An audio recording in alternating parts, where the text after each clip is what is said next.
Knock, knock.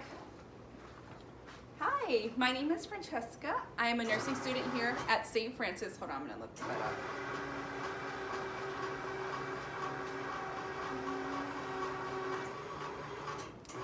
Just gotta make sure you're comfortable first. Hi, my name is Franchesca. I am a nursing student at St. Francis.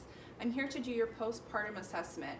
I'm gonna go ahead and perform some hand hygiene. How are you doing? Good? Great. I'm gonna go ahead and put this down so I can be a little bit closer. What we're gonna do first is do your vitals. So I'm gonna go ahead and do your temperature. Temperature, done. I would listen to her pulse. It's great. I would listen to her respirations. It's great. I will do blood pressure. That's great. And I'm gonna also listen to her breath sounds. So I am going to put my stethoscope on and just listen. I would listen here, here, here, and here. That's great. I'm also gonna do my bowel sounds right now too. So I would listen in all 4 quadrants, which is great. And then her bowel sounds are active in all 4 quadrants. And then I'm gonna go ahead and cover her up. I'm gonna ask her about any pain. Miss Ann, are you having any pain? 3, okay. Where are you having pain? In your back? Okay, so what you can do for that is you can have a nice massage, have your partner give you a massage, or your mom or whoever is here to support you, or even one of us nurses, if we have the time, or a tech, we will take the time out and give you a nice warm massage. You can also use like aromatherapy, like lavender and like those essential oil stuff if you like that. Or you can even just take like a nice warm shower with your back facing the shower, and it can help with that too. Alrighty, so Anne, I'm actually going to inspect your breast. So I'm gonna go ahead and put on some gloves, and then I'm gonna pull your shirt down. And then we're just gonna look. Are you having any tenderness or pain? No? Okay, that's great. Are you breastfeeding? Yes.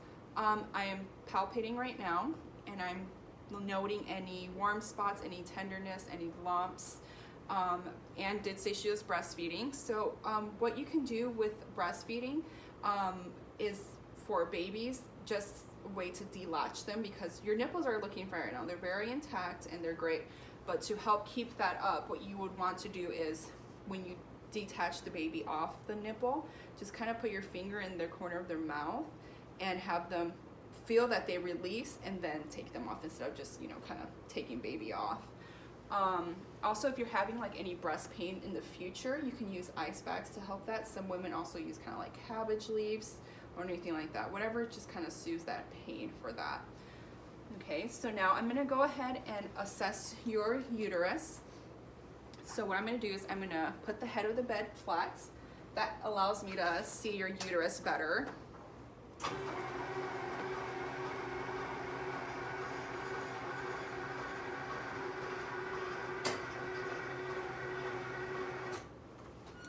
So I'm gonna go ahead and assess your uterus. I'm gonna lift your gown up for a little bit, and then I'm gonna place one hand on her tummy, and then the other hand I'm gonna palpate. I am palpating for the uterus. I found it. It is midline, it is firm, and it is at the umbilicus. So, and I'm gonna teach you something. So if you feel where I'm feeling right here, feel that, it feels nice and firm. Now, if your uterus were to become soft, or you're noticing a lot of bleeding in your pad, then what you can do is massage that same area. It's called the fundus of your uterus, and it will help with that bleeding. Kind of makes your uterus contract and control the bleeding a little bit better, okay? And when was the last time that you used the bathroom? Let's say, when was the last time you pooped? You pooped 3 days ago? Okay, so that is normal with women who've just given birth. You can experience a lot of constipation. Are you passing gas though? Yes? Okay, that's good. That means, you know, those things, your intestines are moving, just the constipation is there. You can, for the constipation, you can eat more high fiber foods, you can drink more water, and you can walk around to help with that.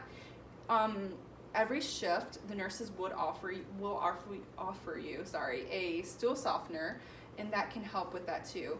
Especially if you have hemorrhoids or any tears in your perineal area, which is like the area from your vagina to your anus, then that can help with that too.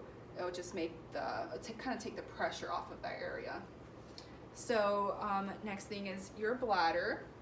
So Anne, when was the last time you peed? An hour ago? That's good. We actually want you to be peeing every 2 hours to keep that urine going, avoid UTIs, any displacement of the uterus, which will cause more bleeding, what we were talking about earlier. Are you having any pain or burning or any stinky smells with your urine? No? Okay, that's great. Those can be signs of a UTI, so make sure that you follow up with a nurse if you have any burning or a fever, even that too. Okay. Now I'm gonna check your pad to see how well how your bleeding is going. So I'm going to, and as I said before, I already have gloves and I had gloves on the whole assessment. So I will go ahead and check her pad. Okay, so, and when was the last time this was changed? 2 hours ago? Okay, so what I would do is how we check this out is we cut the pad in half. Every hour you cut the pad. So like if it was 3 hours, you cut the pad into threes and you will measure it on there. I would say your pad is moderate. It's rubia, which means it's like bright red blood, and it is light moderate. There's no clots in here, which is a good sign, and there's no foul odor from it, so that's good. You're looking good. Alrighty, so now I'm actually going to check your back side. So I'm going to be checking for your epidural site, if you had an epidural, or any cuts or episiotomies, I should say, that happened during the birthing process. That can be just tears the doctor made or a tear that baby's head made from birthing. So I'm going to go ahead and put this up.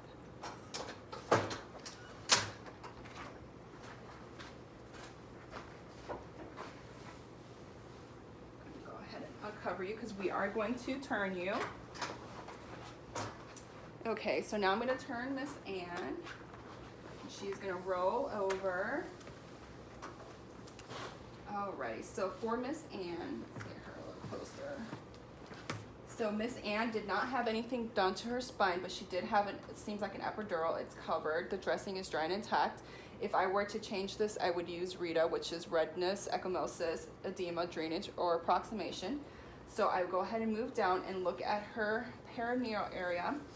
It might be hard to see the actual stitches from the episiotomy, but it looks like there is no there's maybe some slight redness, but no edema, ecchymosis, drainage, and it looks like they are approximating pretty well.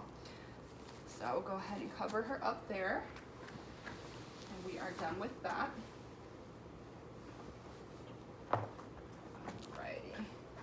While I am here, I'm going to look at her legs for any signs of DVTs.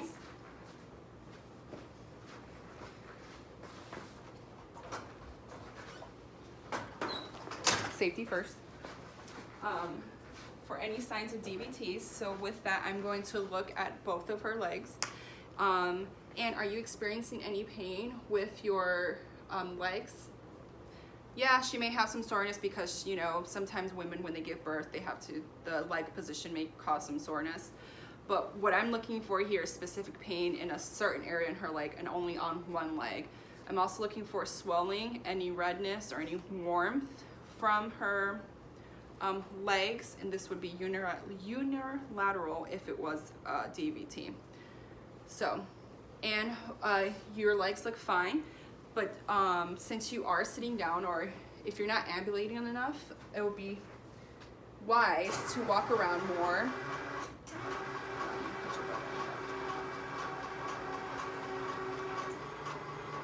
It would be wise to walk around more just to help with those prevention of deep vein thrombosis, which are just blood clots in your legs.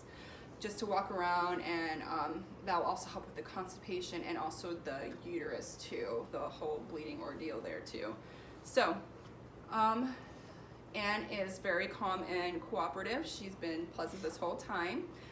And if I were doing a C-section mother, the additional assessments that I would do is that I would look at her incision to make sure that it's dry and intact, if it has a dressing over it. If it's time for that dressing change, I would go ahead and use Rita. If some C-section mothers have Foleys in them, I would check the Foley, make sure it's patent. I would make sure, I'll look at the urine output in there, make sure it's clean and, you know, those characteristics there. I will also check the Foley itself to make sure it's clean around it, maybe teach mom how to clean it. I would also check if it's even needed to prevent any UTIs or anything like that.